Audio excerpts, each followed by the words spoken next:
J'ai traversé des épreuves assez douloureuses dans ma vie, dont j'ai pas su me sortir toute seule.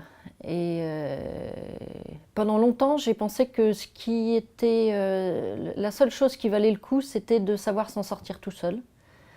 Et qu'à partir du moment où on avait besoin de l'aide de l'autre, c'était foutu. Donc je me suis très souvent cassé la figure parce que en fait tout seul j'y arrivais pas. Donc j'ai tâtonné longtemps, j'ai été dans le déni aussi du fait que l'autre pouvait m'aider. Je pensais que les autres, ça servait à plein de choses, mais pas à vous sortir de la mouise. Parce que je pensais que l'autre allait me sortir de la mouise. En fait, c'était ça l'erreur. Et en fait, l'autre ne sort pas de la mouise parce que, en effet, j'avais et raison et tort. C'est-à-dire que l'autre va aider, mais c'est soi-même qui nous sortons de la mouise.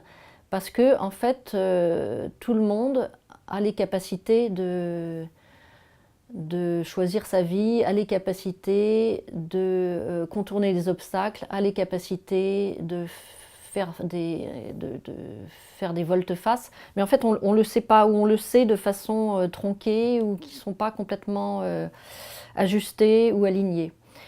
Et donc, comment je suis arrivée à la thérapie? En me cassant la figure, très souvent. Et en trouvant des gens sur mon chemin qui ont été patients. J'ai usé de nombreux thérapeutes et en trouvant des techniques aussi. Par exemple, l'analyse jungienne a été une grande rencontre dans ma vie, la personne de Jung. Parce que moi j'avais très peur de l'analyse, hein. La psychanalyse c'était « ouh là là, au secours !» Et puis en fait c'est ça qui m'a sorti du trou, je dirais. Là, mais c'est plus que l'analyse, c'est la rencontre avec Jung, qui était mort depuis longtemps quand je l'ai rencontré, mais je l'ai rencontré au travers d'autres, au travers de livres, au travers de pratiques.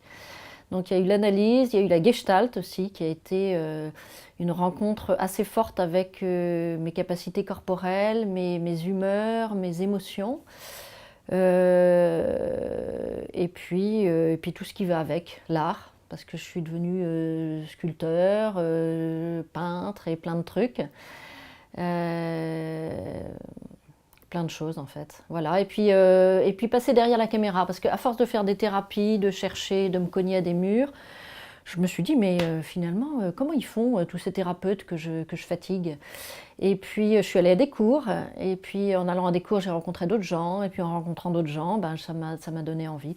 Et puis de fil en aiguille, je me suis dit, ben, moi peut-être qu'avec tout ce que j'ai vécu, je pourrais aider d'autres à voir ce qu'ils ne voient pas. Voilà.